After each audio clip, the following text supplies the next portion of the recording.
by the A's. It's a location, so they call it that. Okay, it's easy for everybody in that area to meet there. And there were many that were opposed to doing anything to help us. And let's focus on those reasons. They don't respect themselves. They don't respect each other. They don't respect their home planet. What is their value? Now let's look at the Earth. Let's look at ourselves today.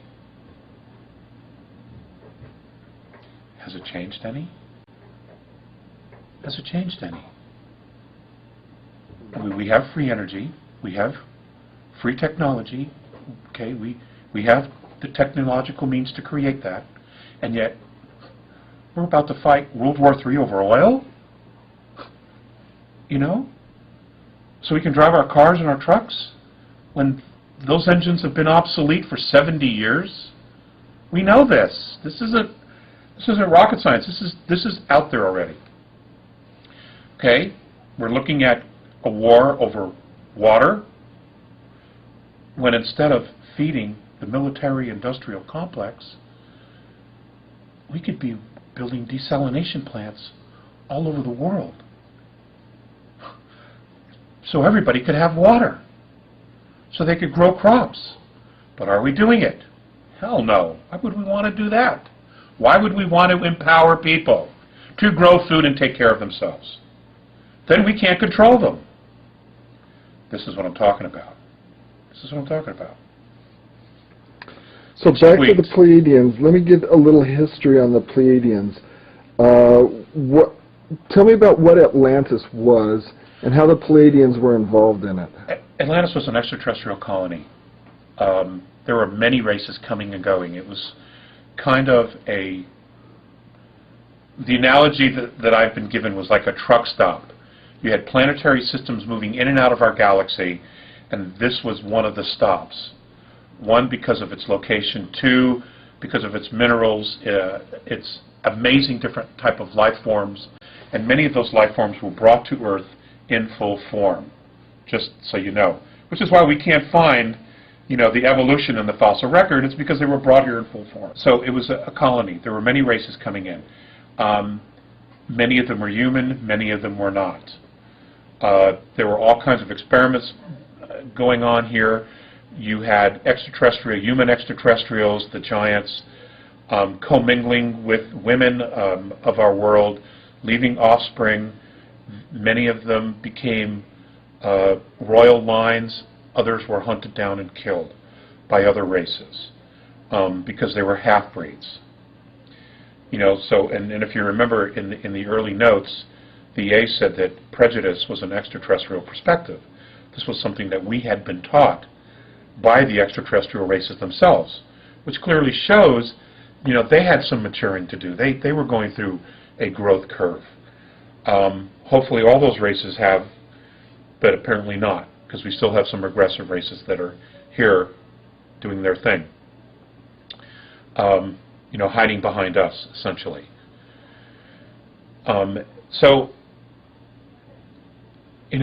It was an extraterrestrial colony, which is why it was so technologically advanced. People were coming and races were coming and going, and that all ended in a war, in another war. And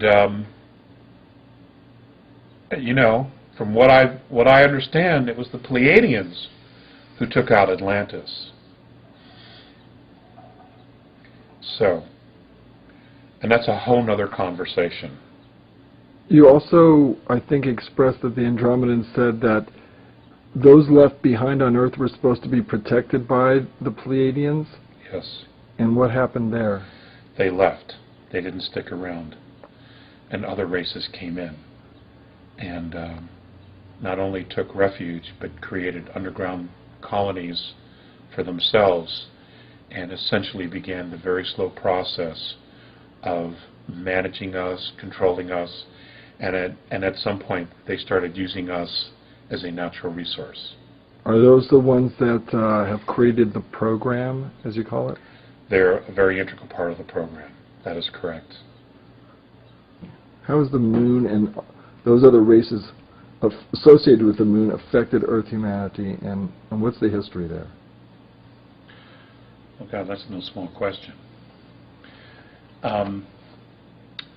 What I've been taught was that the moon showed up somewhere around 11,600 to 12,000 years ago. It was brought here. We know it's hollow. It came from, I believe, Ursa Minor, from a star system called Chauta. And it used to be a craft of some sort. And, you know, in the early years of space travel, many of the planet-faring races now, when they first started, they didn't have all the natural resources to build huge craft. So what they would do is they would use smaller craft, and they would go out and try to capture moons, asteroids, things like that. And then what they would do is they would move them into their orbit safely, and then they would hollow them out and use them as spacecraft. Build the craft on the inside, so now they have all the raw materials they need on the outside. Build the craft, a propulsion system, your life support systems, things like that on the inside of these moons, and then they would use that as the craft. You know, as opposed to using all of your natural resources to build the shell of the ship. They didn't have to do that now, all right? It's just really smart. So, you know, briefly, that's the story of the moon. That's dealt with in Defending Sacred Ground. Now, the Aryans, the Meldekians, how are they associated with the moon? And who are they? Well, they're essentially the same. You know, if you look at the Aryan race per se, it's a combination of Orion, of a lot of different races, let me just say that, of different human races. Now, my understanding is that during one of the last pole shifts, they hid underground facilities that were built for them in the Himalayas because it was going to be safe there. And after the pole shift occurred and things began to settle, they came out. But apparently not all of them have come out.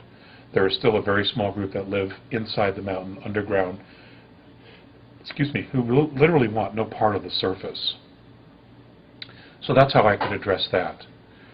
And I think this is documented in history books where the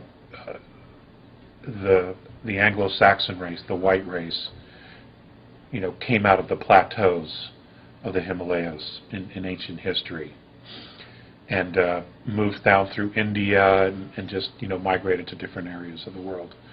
I also understand that they had some advanced technology that was used as well. They had access to that. What's their influence been on humanity? Has it been positive, negative? What kind of influence? I would probably have to say both. I would have to say both.